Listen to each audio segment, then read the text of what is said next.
Hey guys, it's Beck. I'm back. How's it going? I'm so excited to see you guys again and put out a video that I think will help a lot of people because I have had such an amazing experience becoming more debt-free and learning about finances. And the reason I'm doing this is I was talking to a friend about KonMari and about how it has brought me so much joy in my life. And one of the hugest things that has brought me joy in my life is understanding money and becoming debt-free and what I did to get there. And hopefully I can inspire you guys this holiday season to start early in the new year with a better financial situation. So that's what we're gonna talk about. A little bit about where I came from. I really didn't know diddly squat about finances. I really didn't. I remember, growing up in a wonderful home where we had a lot of love. I didn't always feel like there was a lot of money, and we were living paycheck to paycheck, 4 kids. I didn't understand how to properly set myself up for financial success in my life. Number one reason that people have arguments in relationships is many, many times over money. It's the number one reason for a divorce. Can you believe that? So if we can all be a little smarter with our money, I think we can keep those connections really, really tight and keep families together and just create more love. So that's what my intention is sending out this video, is to hopefully give you a tip or trick that I did that you can do as well to live in your truth about where you're at financially. And yeah, I went to get my first credit card, I think American Eagle, and I went in and I could get 5% off that day. So I signed up for a credit card. Why not? I was like, I'll pay it off later. Who cares? Then I went and got one at Care Credit because my cat was sick and I hadn't saved up the money. I bought a couch and I got a credit card there too. And I thought I was going to pay them off every single month. I was going to be so smart about it. If you think about where are they getting all this money to make all these commercials for credit card companies, it's from people like us that think that we're smarter. It's like going to a casino thinking that we're always going to win. So I had built up crazy, crazy amounts of debt. And paying minimum, I was keeping these debts around like they were a freaking pet. My aha moment came when I was on vacation in South America and I wasn't enjoying the vacation nearly as much as I knew I could have. I had that gut instinct that was like, you can't truly, you should not be here right now because you didn't save up for it. You put part of it on a credit card. And on my way home, like the universe would, I was searching through new podcasts to listen to at the airport, and I found one by Susie Orman. And she's so incredible. She said in this podcast, she said, when you spend more when you feel less than, girlfriend. So I was like, oh my gosh, you spend more than when you feel less than. So you spend more than you have when you feel less than you are. And that would just like hit me like a ton of bricks. I can't even tell you the aha moment that I had. Was like, that's why I spend so much money. That's why shopping is my hobby. That's why I, spend money willy-nilly and don't worry about it and try to pretend like it's gonna all be fine when really I'm not living in my truth. I'm not saying no to myself. So that was my aha moment. And I picked up a book called Dave Ramsey's Financial Peace. And when I started reading these stories of real people, families that had 3 to 5 kids with way more debt than I had, that had paid it off super, super fast, and they made less than I did. I thought, if they can do it, I can totally do it. So I just started studying and reading that, and I picked up some tips from Susie Orman's podcast and started watching her show that when she was on TV. I miss her show so much. It's like Oprah and Susie Orman, like, come back. They're my favorite. So I learned these are the 10 top tips that I have that I use to work on getting out of debt. I'm still working on the house, but I was able to pay off a lot of stuff just by doing some really, really simple things. So grab a pen and a paper if you want, press pause if you want to write some of these down. I'll also link it below what they are as well. So number one tip that I learned is learning how to budget. What I did is I wrote down all of what I had already spent for the last 3 months. So when I sat down, I printed out all of my debit card transactions. I printed out all my credit card totals. I really figured out where I was at financially. And I saw when I had written down in categories, I basically did July, August, September, and then I did groceries, gas, all the expendables, clothes, dentist, like things that kind of pop up that you can plan for if you're smart. And figured out one month I had spent $300 on like makeup, because I'm a makeup artist, so I was like spending $300 on makeup. The next month I was spending like $600 on eating out. Another month I was spending $500 on like bars. Like I was spending all of this crazy money, and it was just like flying all over the place, and I was using my credit card to kind of balance everything out. And it was a big eye-opener for me. So that was very helpful. If you can, sit down, figure out what you've been spending on each category. And the categories are listed on Dave Ramsey's tool if you want to check it out. So highly recommend that. I used his zero budget form. So you write down where all you want your money to go that month every time you get paid. So I did that for 6 months, and it was life-changing. So highly recommend.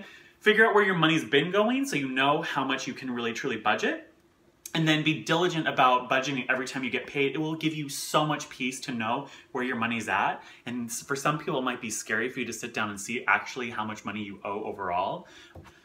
Do it. You will be so, so grateful that you did that. And taking, you know, an hour even and just getting it started and live, it's really, really empowering. So number one, figure out where your money's going and get on a budget. Number two is I cut up all my credit cards.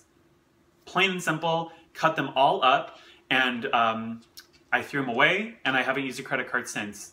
It was amazing. I loved that. So I cut up all my credit cards, and I only used my debit card, and then I used cash. I did the envelope system. So every time I would get paid, I would go grab cash. I would grab like $40 for gas. I would grab, you know, I started saving for clothes because I knew that I was starting to lose a little bit of weight. So I knew that I was going to need some new clothes. So I started saving like, I think 10 bucks a week, and suddenly I had all this cash. I was like, oh my gosh, I have all this money that I can go get some new clothes. So I started budgeting out how much I wanted for everything, and it was very, very empowering. So cash only, no credit cards.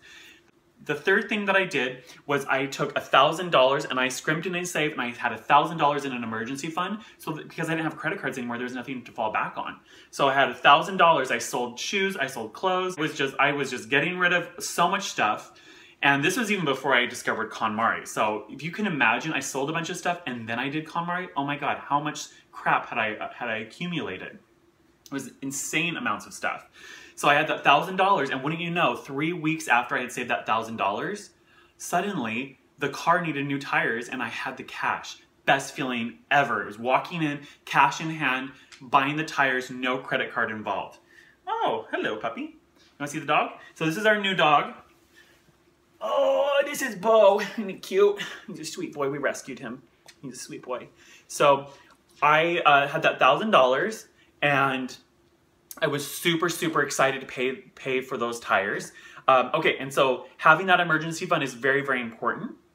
And then the next thing that I did is I wrote down all of my debts from smallest to largest, smallest at the top, largest at the bottom, and I did the debt snowball. So I paid off as fast as I could that first little debt, which I think was like a credit card. So I paid that off in like 2 weeks. And then I took that same payment amount and added it to the next payment. And I was paying minimum payments on everything, but I really went hard on each one at a time. I put all of my extra money, all the makeup from weddings, all the makeup that I had gotten as a makeup artist on the side for all my side gigs. And I put that on there, and I just slowly started doing the debt snowball. So that is very, very smart, is because you get this like, oh my gosh, I can do it when you pay off that small little debt. Don't start with the biggest one because you're slowly chipping away and it's like it's never going to end. So start with the little baby one and go the way all to the big one at the very end. And I think Dave Ramsey calls it having like the intensity of an antelope. You're just like running, paying it off. So that was the next one that is I did the debt snowball, and I was able to pay off my car loan, my student loan, my all my credit cards, everything. It was all paid off in 2 years because I went nuts and I put all my money in that. Very, very helpful. So if you can do the debt snowball, highly recommend that. Next one is I said no to myself. I said, I'm not doing it. I can't, you know, this is not in my budget. I'm not going to go out to eat tonight. I'm not going to go to that birthday party at a fancy restaurant because I'm choosing to spend my money in different ways. So I started saying no to myself. The next one is I decided that shopping was no longer my hobby. And that was like strange for me because I had always like, it's my day off. I'm going to go to like TJ Maxx and walk around and see every single aisle and look at all the crap I don't need. Or I'm going to go to the mall and I'm going to go to Macy's and Nordstrom and Saks and like all of these places. And it's not a hobby. Like I started writing down what I wanted. I would go in to Target and go and get what I needed and walk out. I'm not wandering around. I'm not going to sit on Amazon for hours and just start buying willy-nilly. I literally did that, and it was very, very helpful too. So shopping's not a hobby, and learning to say no to yourself. The next one that I did is I watched my words. I never said I'm broke. I never said I can't afford it. I never said anything negative about money again, because the universe is listening. And when you say that I'm a broke person, you're just going to continue to be broke. But if you say the money's coming, I am debt free, like saying more positive things instead, or instead of saying I'm broke, saying like I choose not to spend my money that way. It's very, very helpful. The next one that I decided was every time I'm going to purchase something, is it a want or is it a need? We need shelter and clothing. We do not need 100 pairs of shoes. We don't need always to get that new lipstick that just came out that everybody's like blogging about. It's deciding what is the most important thing. What are you choosing? Telling your money where to go and not shopping from an emotional place. So is it a want or a need? The next thing that I discovered was gratitude. And gratitude has been almost like a religion for me. I love that word because the universe listens to you. When you're grateful, you feel more fulfilled, you feel that you have enough, and you don't need to constantly be acquiring more and more and more stuff.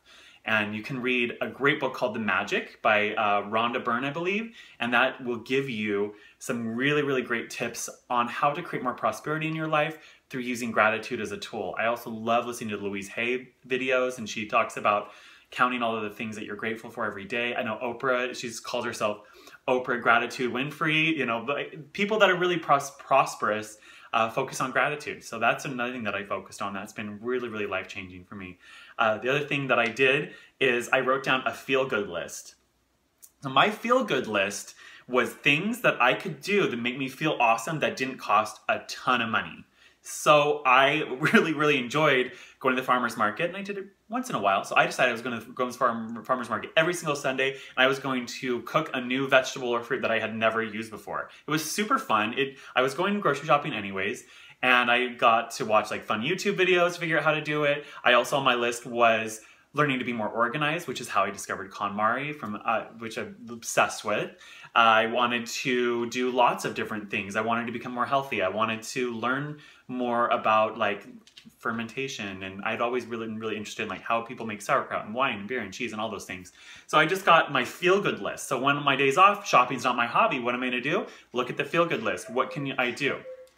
So I really enjoyed the feel-good list, and I still have that list today. And it's definitely changed, but a feel-good list is a great thing to have, because when you feel good, you don't feel like you need to shop, or you don't feel, you know, it's something positive to focus on. And the last one that is so powerful and helpful is I discovered affirmations, and this is so helpful for creating the flow of prosperity and wealth in your life in more than one way. Is saying things like, prosperity is all around me, I am open and receptive to all good, my income is constantly increasing. Whatever you focus your energy on and your thoughts and your actions is what you create more of in life. So affirmations really, really brought me a lot of joy and peace, and helped me kind of change my mind frame, because the thoughts that we think and the visions we have in our head create our reality and our future. So if you have negative thoughts about yourself, about money, about your ability to attract wealth and prosperity,